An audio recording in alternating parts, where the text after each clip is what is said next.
So how's it going, guys? Rage Game here for another Infinite Warfare video. Today we're looking at how to get headshots more easily. If you guys do find this useful, feel free to leave a like and let me know how you get on. If you've got any comments, any suggestions, that kind of thing, love to hear them in the comment section. But without further ado, let's get on to today's video. So now this is a general video. You know, it applies to assault rifles, SMGs, I believe also LMGs, and if I'm not mistaken also pistols as well. If there's anything I've forgotten, I apologise, but I think that's all of them. Now if you need any other camo guides, there will be lots on my channel.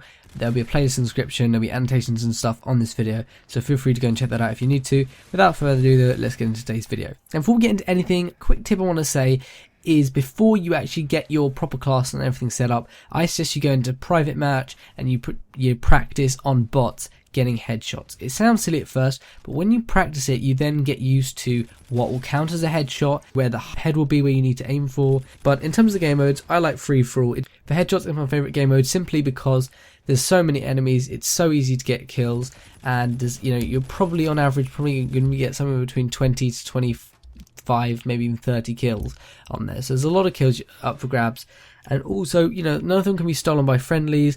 Some people suggest sort of more objective based game modes. I say no to that because it gets really chaotic in Infinite Warfare. You know, imagine playing Dom and then like all these score streaks come in, you die, or you know, enemies die. It just gets chaotic. Let's keep it simple. Let's just try and get it as quickly as possible, eh? So I like free for all. That's my favourite one. If you don't want that, hardcore TDM is a nice one. It's TDM, but hardcore means it's easier to kill people. The only thing is, because it's so easy to kill enemies, you might sometimes go for their, you know, like upper body rather than their heads. Just watch out for that, but it's also a very good one. And finally, kill confirmed. I like it. It's not the best. Free for all is a lot better, but if you want something a little bit different to switch things up, it's still good, and you also earn more XP as well because of the tags. So it's just something different. Because you're leveling up, you can earn more, like perks more quickly, you know, unlocks more quickly. So that's good as well. Now in terms of the actual class, it's a general, you know, this video is very general for all of the different types of weapons. For the assault rifle, I went for the MV4 just to do that today. That's what we're looking at. I went for the ELO sight. I leveled it up to level 14. I've got the ELO sight, and the reason why I prefer this over, say, the red dot sight or anything is because it's accurate. It's very accurate, but it's also small, compact. It's a small reticle, but it doesn't cause viewing problems. Now, the other attachment I go for is quick draw. It's kind of obvious. You aim down sight faster, you're more likely to win a gunfight because you're shooting first. Obviously, it's not always the case in Infinite Warfare, but it's more likely at least. Now, I also like going for the suppressor. It's good because you stay very hidden, you're stealthy from the enemies. It's important in free-for-all because there's so many enemies that they're all going to be coming at you. You want to be picking and choosing which enemies you want to take down and when, not the other way around. So if you go stealthy, not only does it mean they won't all come towards you, it also means you can perhaps even sometimes sneak up to other enemies, and that's going to mean that you can more easily get the headshot. You know, I love running up to enemies behind them, shooting them in the head, easy headshot, that kind of thing. So suppressor is going to make it more easy. And finally, hollow point. It's basically the same as high caliber from Black Ops 3, obviously, but what it does more damage specifically to the head, so headshots are easier. In terms of perks, I like going for dexterity. It's faster reloading, so obviously you're less likely to be reloading in the middle of a battle. Perk 2, I like going for tracker. You can see enemies, you see their footprints, you can sneak up behind them, and the footprints are not just on the floor, they're in the air as well. You can sneak up behind them because of that. You can find where they're going, and it's very useful for knowing where they are, and again, sneak up behind them and get easy headshots. But I also like going for a second perk too, called Hardline.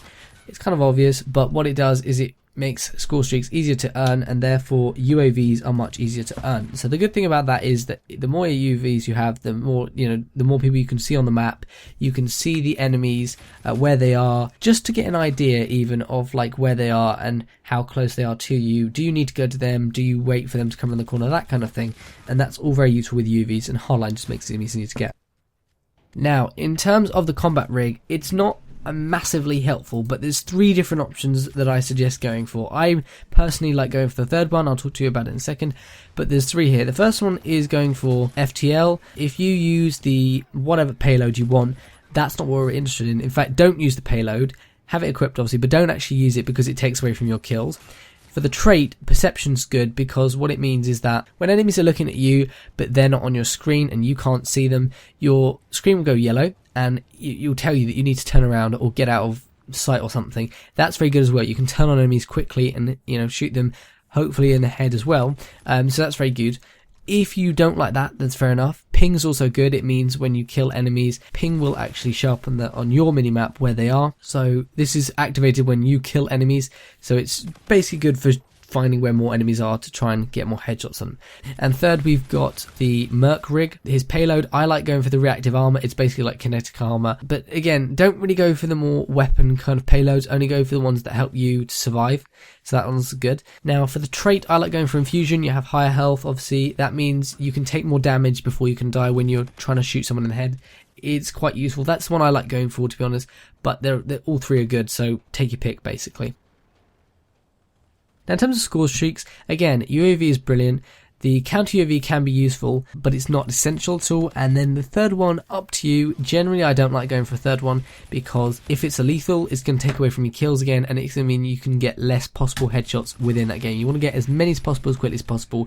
If you call in score streaks, it means you can get less kills, so it's not effective to do that. Now, quickly, in terms of maps, a few of my favourite are Frontier, Frost, and we've also got Grounded as well. They're quite good. I think you're seeing the gameplay on Grounded, but Frontier is brilliant, especially under the underdeck section. That's brilliant, really close quarters, loads of headshots there. Frost, that's what I got loads on as well, especially in the beta, but also when the actual game came out. And Grounded is pretty good as well.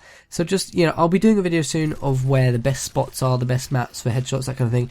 But generally those are the best maps. You want to be voting for maps that have good areas where you can headshot people easily. Now for the main tips once we get into the match, there are some common cases of where to get headshots. Sometimes I'll see someone that's in the spawn area, they're not moving, and I'll think, oh god, I better kill them before they kill me. But actually, often they're actually inactive. For a reason, is because they're not there, and so take your time, kill them, but make sure you get a headshot. So that's the inactive players. Often people on the floor, that's also good as well, because it's much easier to aim for their head. And finally, if there's people in windows, if you can sneak up to them and they're like in a window or in a campy area like that, that's also brilliant for getting headshots. Also, if you're looking at someone and they are looking out of a window, or like they're behind a barrel or a box or something, it cuts off the bottom part of the body, and it more focuses on what you need to shoot at, and it makes it easier for you to actually decide where you need to shoot. So that's very good as well. Look out for that. Especially, I like the sneaking up behind people in the map, and when they're looking out the window, you shoot them before sneak up. That's brilliant for headshots. Love that. What I want you to do is, if you're close to the enemy, you're going to be obviously aiming for their head, right? Including for recoil. You have to allow, that's why you have to get used to the pattern of your gun. You have to know how much recoil it has. Depending on how much recoil it has, you'll then know how much it kicks up, and therefore how much it's going to affect whether you get a headshot or not. But honestly, when you're up close, obviously aim for the head and aim for the head only.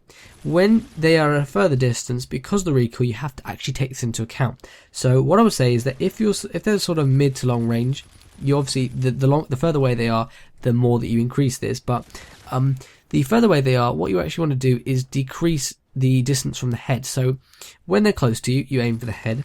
When they are sort of mid-range, you want to aim sort of maybe the neck, high chest, and when they're even further away, maybe even slightly lower than that. And the reason for that is because if you allow for recoil, once you go there, the bullet's going to kick up, and it's going to pretty much go in the right place. So you want to be aiming when they're mid to long ranges, sort of chest, neck, that kind of region is going to kick up and actually hit into the head. That's exactly what you want. So just bear that in mind. Don't worry too much about KD. I much prefer trying to go for a headshot and dying than going for a safe kill and not getting a headshot, because it just means I then have to get another headshot when I could have risked it and got a headshot. Well, these are general tips. There are other tips, loads of camo guys, that kind of thing. So make sure you go and check them all out. I hope you found this useful. If you did, let me know. I'll see you guys for another video very soon.